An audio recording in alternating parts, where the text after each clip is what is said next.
Good evening and welcome to Virginia's Views and Vibes. I'm your host, Ginny Gardner, and I'd like to introduce you again to the Autism Awareness Seatbelt Sleeve. These are available at the Newton Police Department on Washington Street, Newton. And thank you to Chief Carmichael for funding these. And on June 6th in Wayland, thank you Acting Chief Berman for funding these with Village Bank. So please pick them up. And they're very simple. You wrap them around the seatbelt and put it on the child, and it helps EMTs, firefighters, and police should an accident occur. So tonight my guests are the president of the Italian American Alliance, James DiStefano, and the chairman of the Italian American Alliance, Dr. Dominic Amara. And you may recognize Dr. Amara from my co-host of K5. So welcome, gentlemen. Thank you for joining us. Thank you for having us. Go ahead. Thank you for having us. You're here this evening to talk about the Italian American Alliance. We're spotlighting our group, and we'll start with you, President DiStefano. Well, we're spotlighting the Alliance. The Alliance is going to be 7 years old shortly. It was started by Dr. Frank Mazzaglia.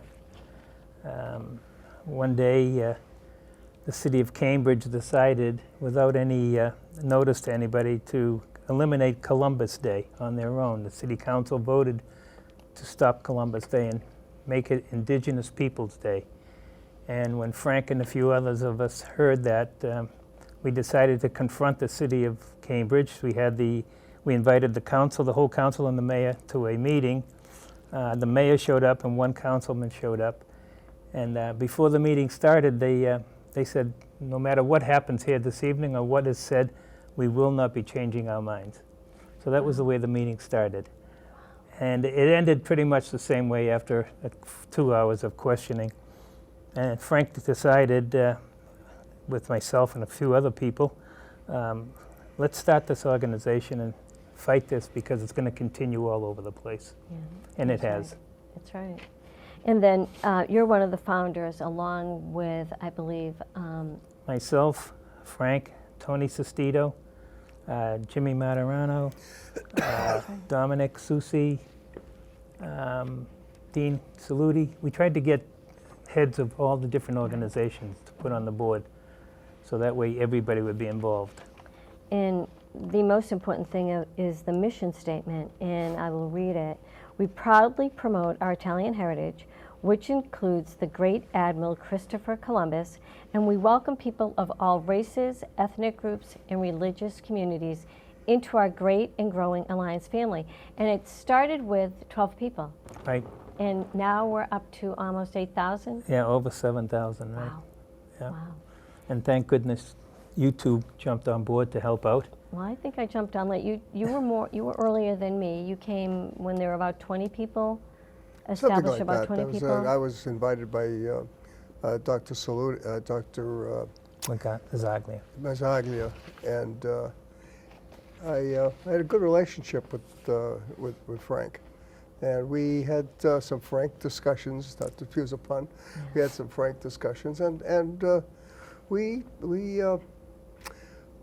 believed that Columbus was more than just a symbol of Italian Americanism; that it was also an American symbol. Mm-hmm. Columbus is an American hero, as well as an Italian hero. And we've fought for that ever since. We've won some battles and lost some battles, yeah. But we're still persisting. I think one of my favorite things was the newsletter and the fact that the membership was, if you wanted to be a voting member, and this still stands, a voting member is $10 a year, and whether you're a voting member or just a member, you still get the newsletter. And that is actually one of my favorite parts of the Italian American Alliance, because anytime a newsletter came out, and they still come out, we learned something. There's always a story to tell, and we learned something. I think when you first started, the mission statement was so very important, but we've certainly evolved over the last 7 years. We do things, and I have to mention the upcoming Festa in Waltham, which will be June 10th at the Waltham Waltham Common, Common, between Main Street and Moody Street, and it will be Italian music, Italian food, Many vendors, vendors, Yeah. children's things. children's toys and games and rides, and so the more kids we have there, Yeah. the better. The better. It'll be fun. And then that starts at 11. I think it goes to 4.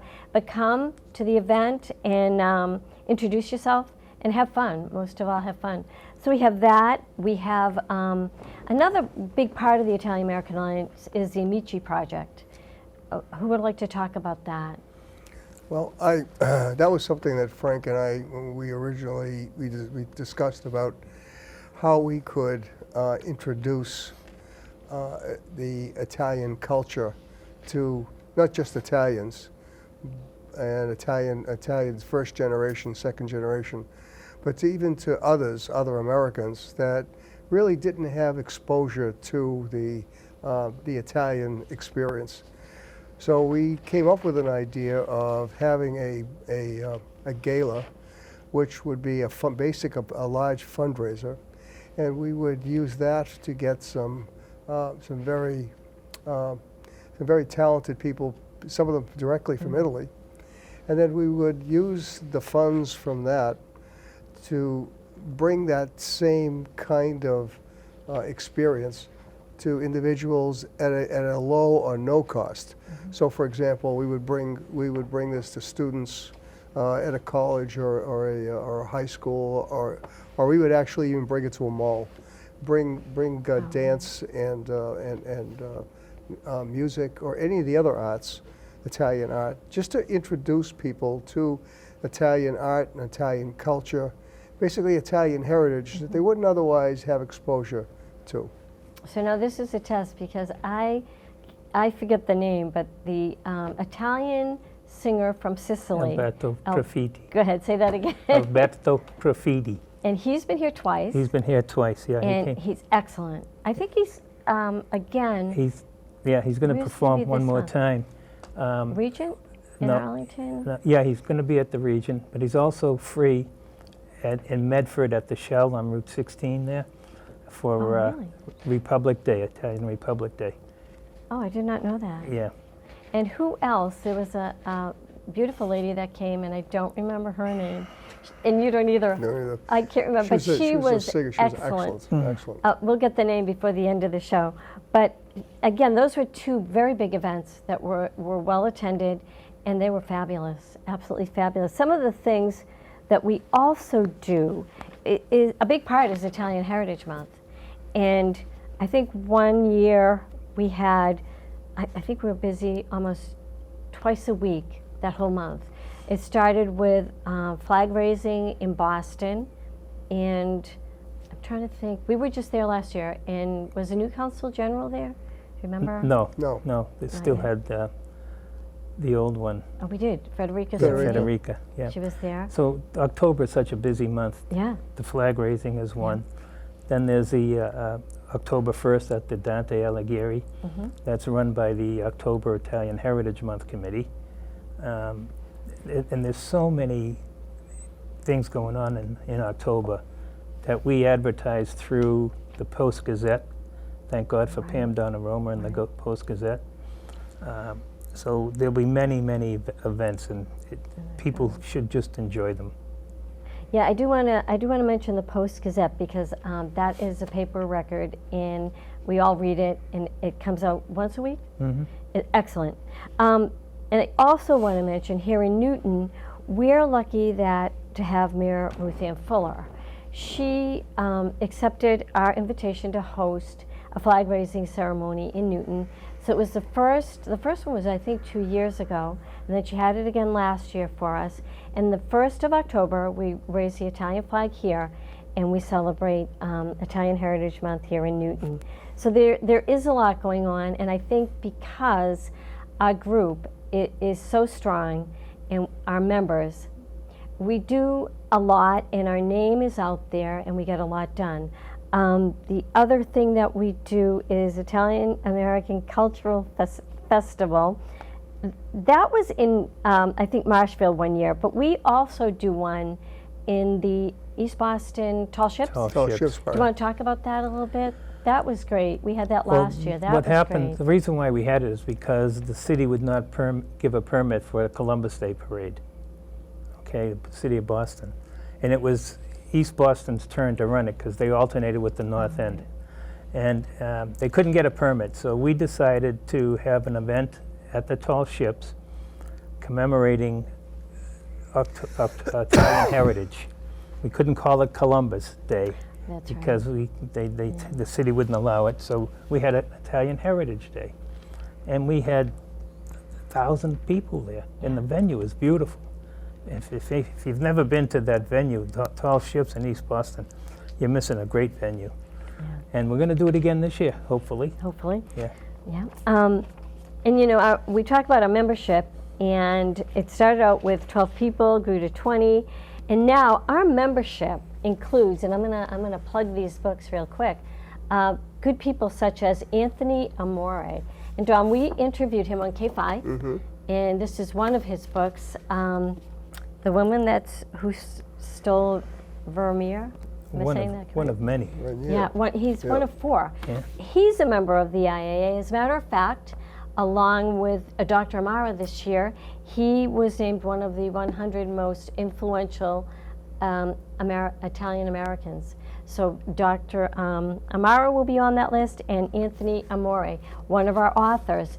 Another person who is also a member of the IAA, Out of the Shadows of Mount Rushmore. This is a great book. Again, one of our members, Lou Del Bianco. So we not only have people here in Massachusetts, we've also expanded down the East Coast. Well, I think you can speak about I can that. speak being, about that a being little the bit. national. You're the national person. So about, 2.5 years ago, 2 years ago, we decided to go nationwide. And it is a huge job. It was a huge undertaking.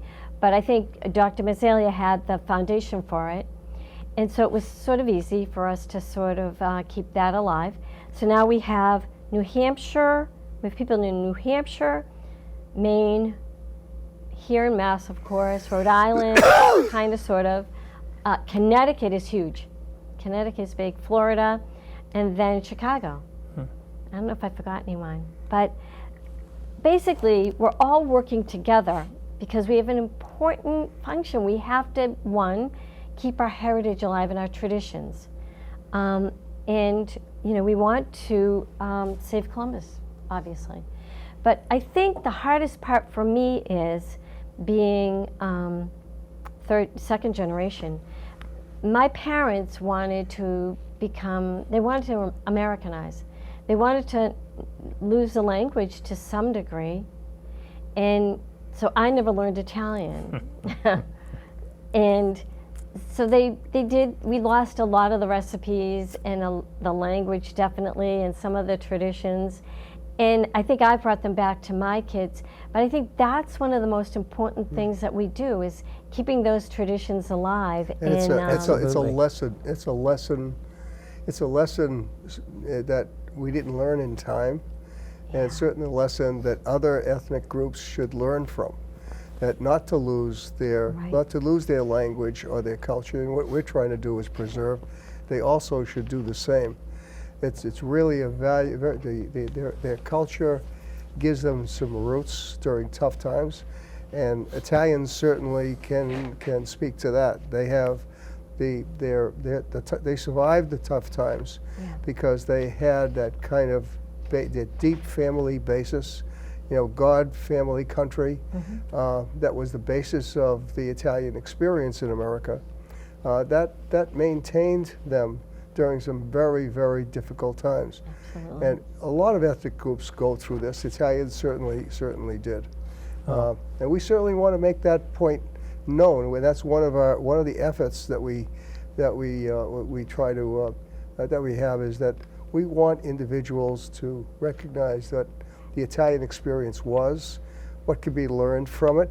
We want to share that with other people, and we want to go back and correct some of the errors. For example, one of the efforts that we're trying to do with the Pirandello and the Italian American Alliance, is we're trying to get individual schools or school systems that don't teach foreign language, Italian foreign language, not teach foreign language, that don't have Italian language in the curriculum. We're trying to support that financially with the Consul General to get that involved and get that incorporated into the curriculum. We're trying to do that with high school students and even with some college students, trying to set up something with one of the universities where the students can get a total immersion opportunity to learn Italian and perhaps spend some time in Italy as part of a capstone. So we're trying to look for ways to bring the Italian experience and the Italian language back to the second and third generation. Then the IAA is extremely fortunate to have Dr. Amara and his background in education to pull this off, and he's doing a great job doing it too, I tell you. And Well, it's difficult it's difficult sometimes to get individuals to pay attention to something they don't think they need. Yeah. And it isn't until the second or the third generation Italians really say, "What's my heritage? What's it all about?" And I mean, look at my son. My son is in his 50s. He now wants to know more and more about his Italian heritage. Cannot speak a lick of Italian, but can speak Japanese. He speaks Japanese. Why? Because at the time, you're learning Italian. I didn't really learn Italian that well, and he wanted to learn the language. As he turned out, he went to Japan to learn that, and so Came home with a bride. and came back with Came a back bride, with bride. Italian, with a Japanese bride, and that's have a right. great granddaughter. Jenny, we have a call. Okay. Is it going to go through the God mic or?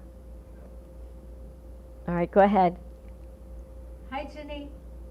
Hello, what's your question? I love your K5. What's your favorite part?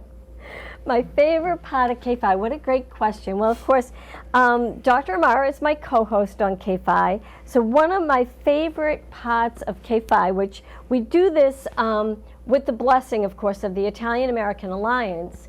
And that's how we kind of started, because we thought, what a great way to talk about our organizations. We've done the IAA, the Italian American Alliance, and the Pirandello Lyceum. And we've done the North End Historical Society. We've also had some of these great authors on K5. And my favorite part is trying to learn the language. And so I have this cheat sheet book, See It and Say It in Italian.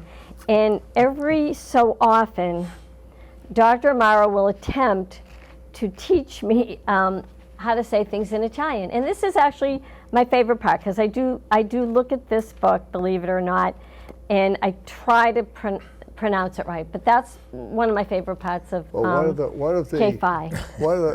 I'll tell them about the. This was the part she could barely believe. It's in the. When Italians came here to America, they looked at ways in which to use the English language as part of their language. They were kind of like melding the two. Yeah. So if if you ask us an Italian in the West End of Boston, for example, they might describe a bathroom as a baccalaureate. Okay, and you would think that baccalaureate was a real Italian word. Right. It has a vowel at the end, and it's got with the roll of the tongue. Baccalaureate becomes an Italian word, when in essence, in reality, it is nothing more than a twist to the American word, the back house, the back house, which was obviously the toilet, the American toilet. So. We've adopted a lot of the English and into the Italian, and yes, the Italian has been adopted into the English language. So those are the kind of like the funny things we talk about. And I attempt to surprise everybody with an Italian sentence. And Dr. Mara often says, "Do you know what you just said?" And it's never good. But that's my favorite part. But But you're learning. That's the but important I'm thing. learning. Whether it be proper Italian or dialect, That's you're right. learning. I'm learning. And of course, I do remember some Sicilian from my grandparents. So, you know, you kind of throw that in. And yeah, I'll get to Italy again and be able to speak, I hope. One of the other things that I think both of you have done so well is to involve us with the Council of Presidents, which involves every group possible. And we also have established a relationship, a friendship with the Consul General. And we're expanding on that to make it so that every organization in the area will act as one. And that's very helpful. Do either one of you want to? Yeah, well, that's what the Alliance tries to do. We never do anything under the name of the Alliance. It's always in cooperation with all the others. And we literally go out and ask the presidents or whomever of each organization to join us, no matter what fight we're in. We sent letters to the legislature last year to try and kill a bill. Yep. And we had, how many, 27 different organizations sign that letter for us. So again, it's not just the IAA, but that's one of our main pet peeves, is to get the others involved. I think the IAA joining the Council of Presidents of major Italian organizations was a big step for us, because we've now joined a national force, perhaps the most powerful national force now in America. Not to say that some of the other organizations are not powerful, but this particular group now is becoming a political force. And in many ways, the Italian-American Alliance has become a political force. It doesn't take away from some of the other cultural organizations, which is the Pirandello, for example, is a cultural organization. But the Italian-American Alliance has taken upon itself, with the blessings of many of the other groups, to take on a lot of the political issues that are facing us. That frankly are, don't go fought for. I mean, you just can't ignore some of the things, and and many times we ignore it because we say, well, we don't have the strength to overcome this particular issue. But together, we're finding that we can have an effect. Talk a little bit, Dom, about Lieutenant Father Vincent Capodanno. That's a project that we all started in. Father Capodanno's, he was Vincent Basil, Colonel Vincent Basil, who is a member of the Pirandello and the Italian-American Alliance. He brought us basically a quest. He said, I would like to have an Italian-American hero, Father Capodanno, receive a notoriety or a stamp, a memorial stamp, and from the post office. And we said, okay, we'll give it a try, not knowing how complex that is. It's extremely complex. So we solicited signatures. We had some individual organizations support us, and we now have it before a committee and the post office, which makes these decisions. And hopefully Father Capodanno, who is a war hero, received the Medal of Honor, will get that recognition. He's not a Massachusetts boy. He grew up in New York, and he received many awards. He won the Medal of Honor and many awards for his heroism. And we think that he is a very good example of not only Italian-American heroism, but of American heroism. Absolutely. And we submitted this to the post office, and hopefully we get a positive response. And one of the supporters of this is our own Congressman Jake Auchinclose.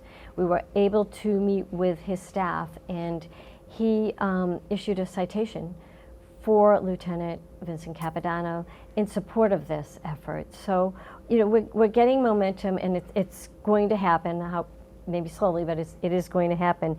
And even along that line, we've decided, the Italian American Alliance has decided to honor Peter Bontempo, a Newton native who was 22 years old, killed in World War II, and he's buried actually in Italy. He never came home. And we've been able to get a hold of some of his family, and we'll be honoring Peter Bontempo with a citation in September at one of our functions. And I heard today that the American Legion Auxiliary is also going to give him a citation as well. Great. So again, we spotlight, the Italian American Alliance is really committed to this. We spotlight Italian Americans who made a difference, just like your parents did, and my parents and your parents did. And we support that, the Americanism, but also our Italian roots. And along that line, we will honor Peter Bontempo in September. I think it's a point we've identified, recognized over 100 Italian American men and women for being outstanding examples of what it is what it is all about to be an Italian American. And we've had doctors, lawyers, and Indian chiefs there. Exactly. I mean, it's a recognize. Those names have been posted in the Post-Gazette. That's right. And the next group will be coming out probably in October of this year. Oh, okay. Yeah, we have another, I'm not sure the exact count, but something like 40, 50 more we're going to add to that. Yeah, I think. And they're just representative of yeah. the thousands of individuals that have been successful in America because of the strength that was given to them and the standards that were given to them by their parents. I mean, the strength of the Italian heritage really supported some of these individuals. Okay. To be successful. Go ahead, Jimmy. I can pretty much speak to that. I was born in Italy, so my parents taught me the value of family, number one, you know, and hard work, number two, and religion, obviously, number three. But I mean, I have photos at home that show 5 generations of my family. So we're very close-knit. Yeah. Well, time has run out, guys, and it's been really fun. But to join, and you all should join, because we welcome people of every ethnic group, every religious group. You can contact me at virginiagardner@aol.com. Go to my Facebook page and personal message me, and join the IAA. You'll get great newsletters. You'll learn a lot and get to meet these guys, and maybe come on K5. Thanks again. Join us again next week. Thank you. Thank you.